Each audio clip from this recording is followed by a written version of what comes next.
Nina, welcome to the show. Thank you. Thanks for having me. So, before we dive in, I mentioned the organization you're with, Counter Tools, but why don't, in your own words, tell us a little bit about what you guys do. Sure. Yeah, happy to. So, place, which is where we live, work, play, and pray, has a profound impact on our health. Hmm. And Counter Tools is a nonprofit that helps communities work toward health promoting policies that affect the retail environment, which is very specific. But the retail environment is part of that place. It's also called the built environment. And so we do that by providing training and technical assistance on the policy change process, as well as data collection, visualization, and storytelling to help move the needle in that policy change. And we recognize that the retail environment, brick and mortar retailers, specifically like corner stores, that's very specialized. But we also think it's really important. For example, the tobacco industry spends $1 million an hour uh, Is that on the all? point Only of a sale, million an hour? $1 million an hour, chump change on sales and marketing at the point of sale in the retail environment. And Big Soda is close behind, taking a page from the tobacco industry's book when it comes to marketing, especially to disparate populations. Okay, so this is cool. You used a lot of big words and a Yeah. lot of stuff. There are people who aren't familiar with it, but I think I'm following. And I picked up on, so Big Soda is now the way we're going to brand sugary drinks, right? Yeah, yeah. We call them in the biz. We call it sugar sweetened beverages or SSBs. But big soda is kind of a nice way for people to understand that it's kind of similar to big tobacco. Of course, it's more nuanced than tobacco. I mean, I think we can all agree that tobacco is bad, Right. and that's commercial tobacco, not ceremonial or sacred tobacco. Let me be very clear. Okay. But big soda is kind of the same as like big tobacco. Is a nice way for people to understand. I Yeah. think some people say big sugar too, because it's Right. not just soda. But yeah, this big soda is definitely leading the charge. Yeah, so I live in we work in Philadelphia, and Philadelphia is one of the cities that passed a soda tax, and it was fought hard. And I haven't. It was fairly recent. I don't know if there's been any analysis of whether that's changed behaviors or not. I'm not sure. I mean, the more I learn about sugar, so sodas is one place, but like really anywhere. And I do have a little bit of a sweet tooth. But sugar's evil. It's the white devil. I mean, it's Right, it's right. it's pretty bad. So, Yeah. I think anyone who's doesn't understand like why we should maybe tax and uh, big soda and stuff like that. I mean, they're not quite understanding the problem. But anyway, I know that's a whole nother topic and all that. But so I want to understand a little bit more about what you guys do. So you've got like tobacco's spending so much money on point of sale, right? In the stores. And so your organization will go into these stores and do what? Yeah, so we actually, my organization doesn't specifically go into the stores. We empower communities to do it. It's kind Okay. of citizen science. So we will help them to create a survey, like an in store assessment to look at what is being sold and marketed in a store or outside of a store. We see a lot of exterior advertisements for things like flavored tobacco and menthol cigarettes.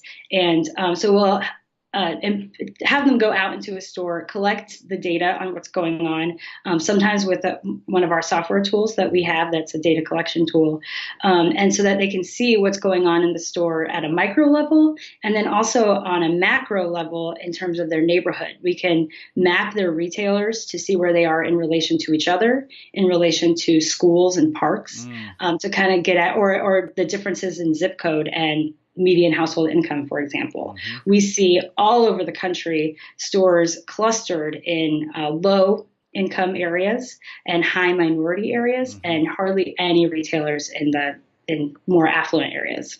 It's sad, right? Because those areas are also like the healthy food deserts. I mean, it's like, all the stores of tobacco and other things, but not like fresh produce. Right. Ugh. Yeah, absolutely. Yeah, people sometimes will do their weekly grocery shopping at the corner store instead of the grocery store because it's just not accessible. Right, right.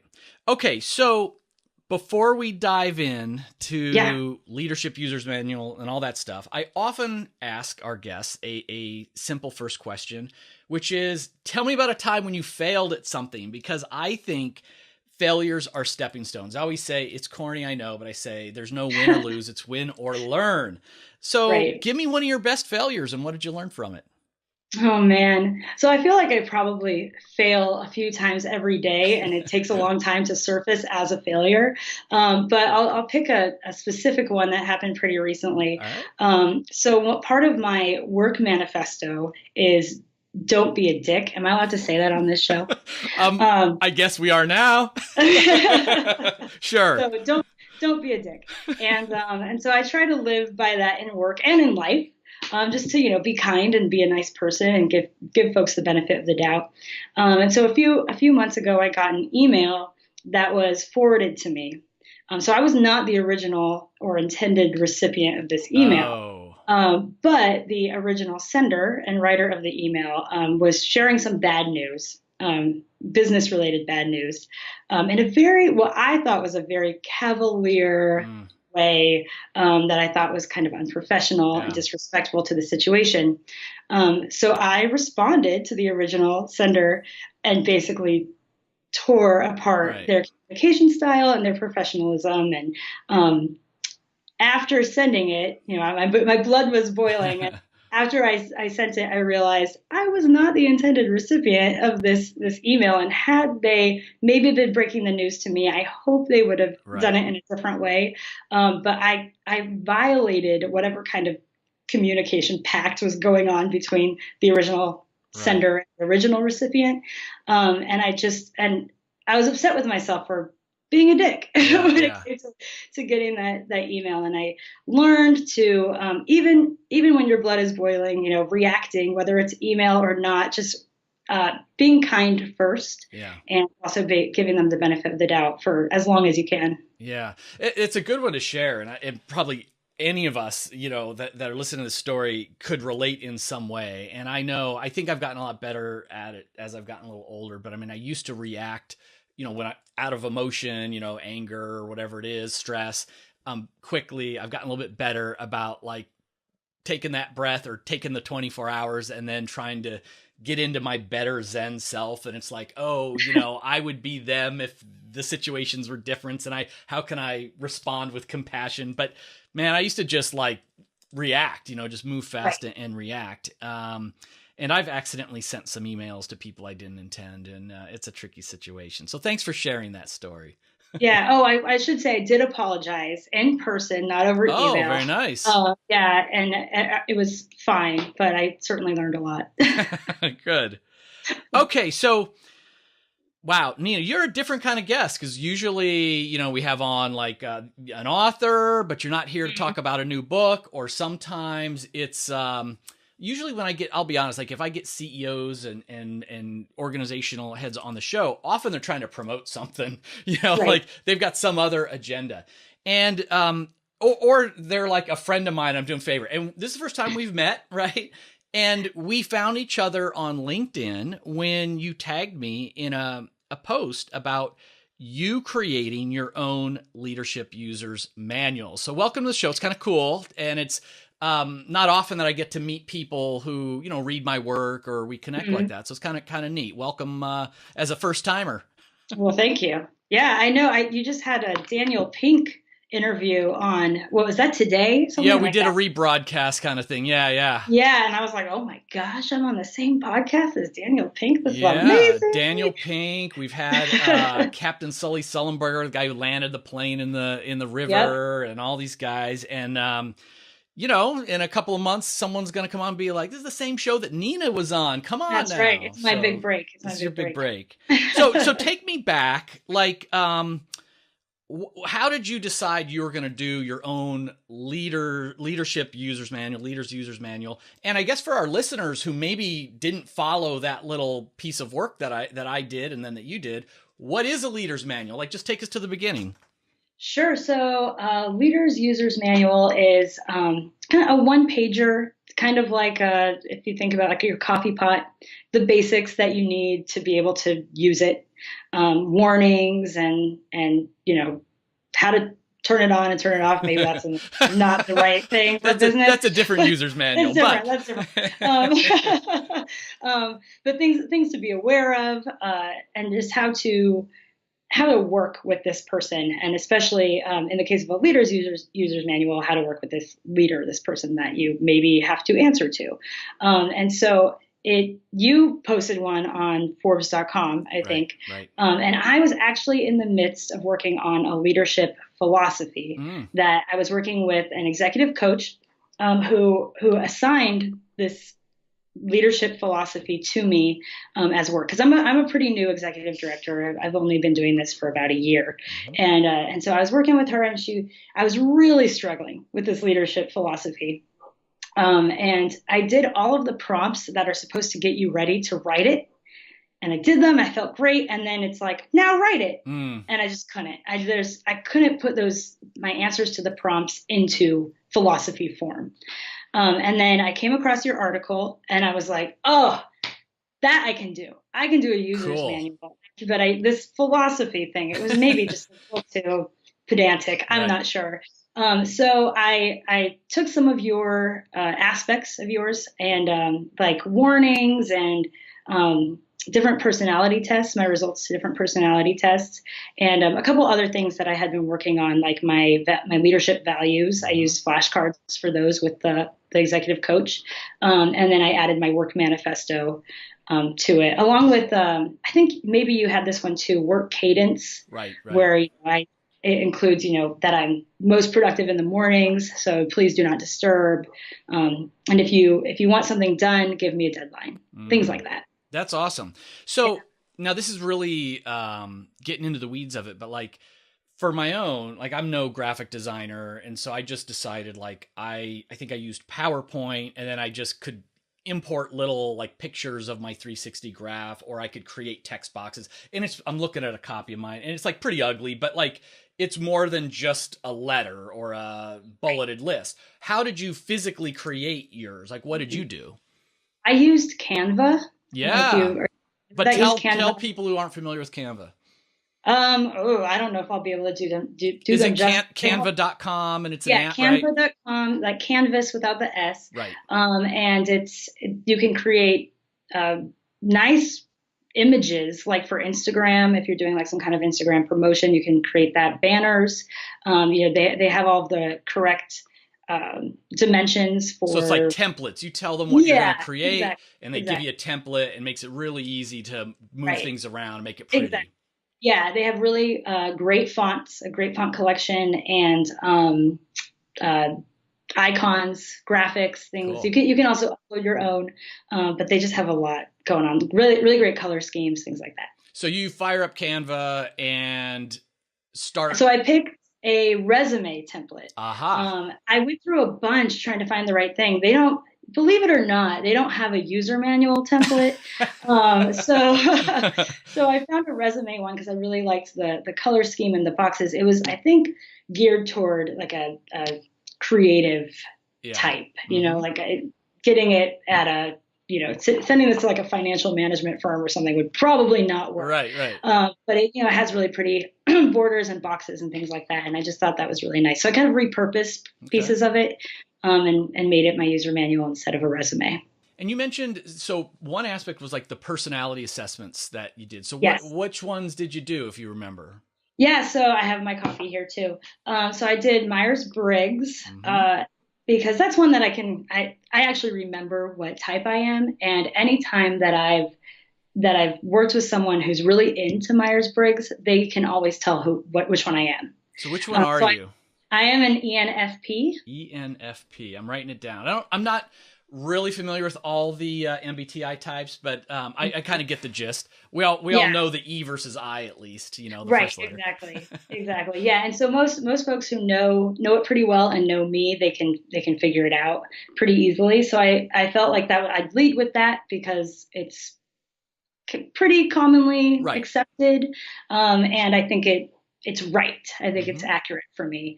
And then I don't know if you're familiar with Gretchen Rubin. Sure. The happiness writer. Sure. And she has a podcast, Happier with Gretchen Rubin. And so she developed a framework called the 4 tendencies. And it's how you respond to outer and inner expectations. So it's kind of a personality type, but it's much more narrow. And so there are four tendencies.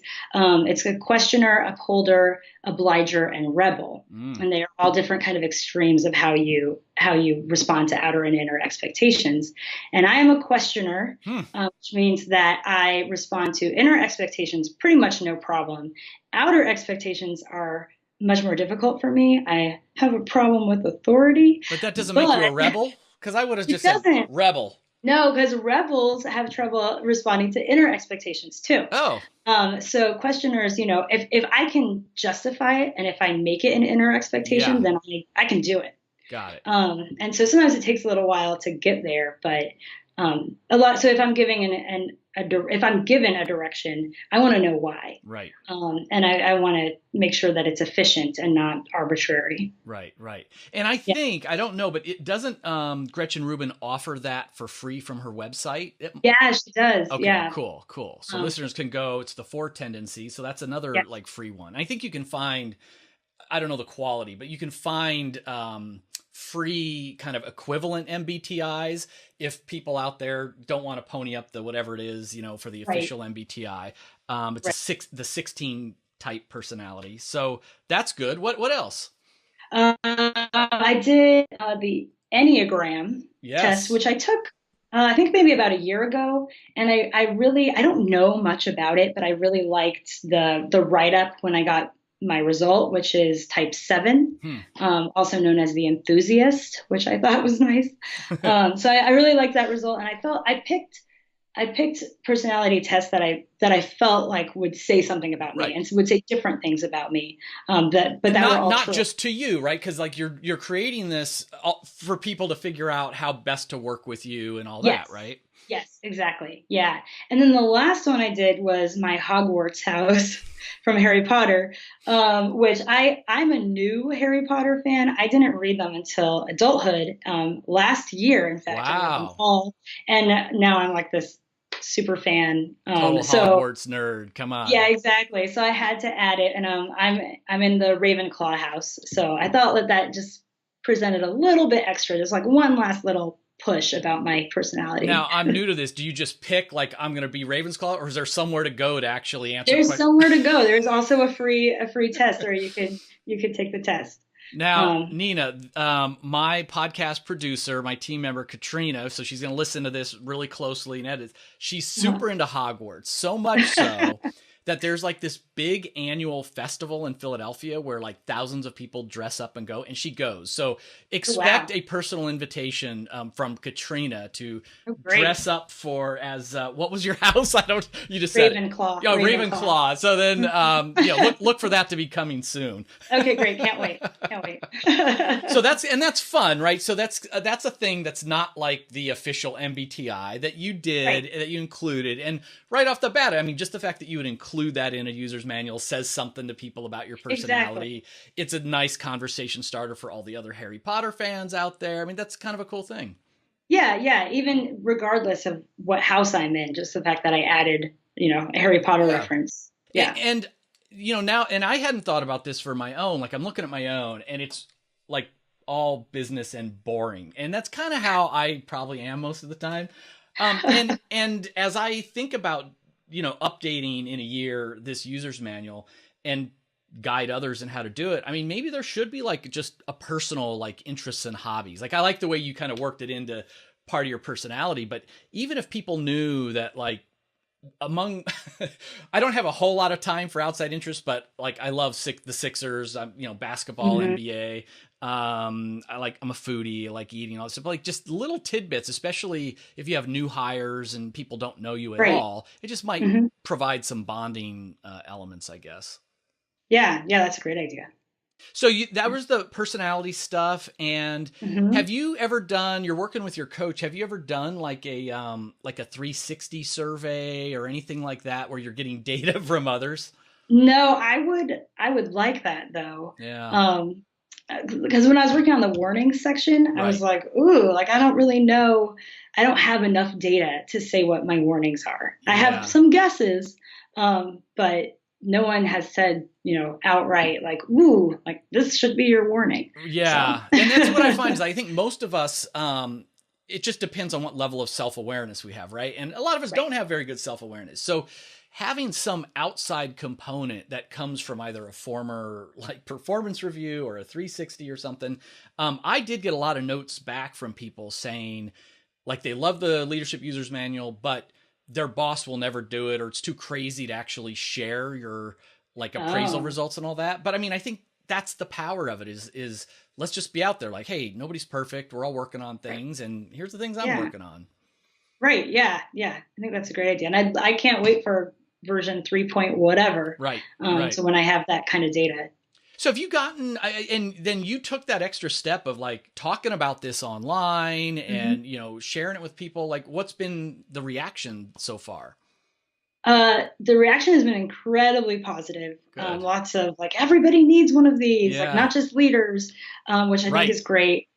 Yeah, and then the my team, we do a retreat at the very beginning of every calendar year, and they were like, "Can we all do this at a retreat?" So we're Right. going to do that, so everybody can have their own and we can share it. Last year at the retreat, we all took the four tendencies quiz, Yep. so I think we can. That part's already done. That's We can great. recycle that and put that in there, and even that was helpful just to know. It helps to how to work with someone when you know how they're going to respond to an expectation. Right. So now to get all these other things like their values and their warnings and Right. their work cadence, it can only improve relations. Yeah, and I think this is such a critical point. Like I had read about this idea in the Wall Street Journal, and it was about a CEO who did the leader's user manual. But that's kind of obnoxious. It's like, hey, all you guys, learn how to adjust to my style, right? Right. It's like one Right. way. And the Yeah. reality is, we should call it just like, I don't know, user's manual for fun, but like get rid of the leaders because everybody can have one of these. And we as team leaders will get a lot of value if our team members go through the same kind of assessments and document all this other stuff. I think most people sort of remember their MBTI because it's so common and people use it. Yeah. It's kind of become for better or for worse, got sort of become the standard. But other than that, like I forget about all my things. We get hit with all this data. Like, wait, but what was my disc, or what was my Right. number one thing to work on for my engagement survey, or what did my executive coach say my developmental goal was? Like, there's just so many pieces I forget. So I found while I created it to sort of help my new hires on my team, I think like I would create it again just for myself, even if I didn't have direct reports, because it's one place to kind of capture all of that. What was your own experience with the value to you versus the value to your team? Oh, yeah. I mean, I did it mostly just for myself, and then when I realized how valuable it was for myself, I figured, well, maybe I should share this and see. And I agree. It's kind of egotistical to think that everyone's just going to look at that and be like, oh, wait, Nina works this way, so I better Right. adjust. But I think it is helpful for sure. Sometimes if I'm hyper focused on something, it's just because that's how I am. I'm not actually trying to ignore you. Right. I think it just helps with how everybody can work with anybody, Yeah. regardless of if they're a leader or a team member. And sometimes I am a team member. I'm not always running every meeting, but the leadership manual still, or the user's manual still comes in handy. Right, right. So Yeah. any like lessons learned if there's someone out there who's like, okay, I'm going to do this, I've got some of this data and all that, and I'll get reflective about my cadence preferences, communication cadence and stuff. hmm Any other advice you would give them for someone who's going to sit down and do what you did? Probably just really focus on the things that convey what you need it to convey. I could have also included DISC and all these Mm-hmm. other personality quizzes, but they didn't say anything new or Right. anything that I wanted to get across to my team or to anyone who would come across this. The other thing with the work cadence, you mentioned including your hobbies. Right. Part of me, I was going to say like, oh, like do not disturb me in the evenings because I do all these other cool things. And then I wanted to like, plug, my running club and Right. my drumming group and like all of these things. And it's like, that's not necessary. They just need to know that I'm unavailable in the evenings, so just really think about I think using a resume template was useful to set me up for success in keeping it succinct, Mm-hmm. because you want to be able to look at it and just kind of scan it and absorb, Yeah. and not feel like this is an assignment that you have to. It's like an actual user's manual. When you get the ones that Oh, are pages and pages long, you're not even going to that's why open nobody it. uses them, right? It's a joke that Exactly. nobody reads the user's manual, but they're Right. horrible, right? Right, Just right, awful. exactly, exactly. So, if only users manuals for, like my coffee pot were this easy to follow. Yeah. Luckily, you don't really need them anymore, but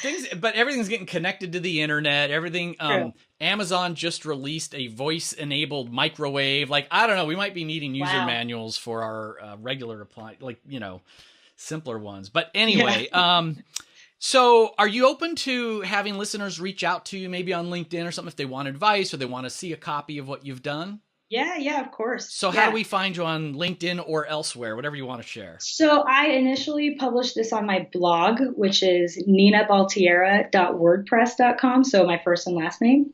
And I haven't ponied up the money to get rid of WordPress.com. Not important to me. Maybe I should add that to my user's manual.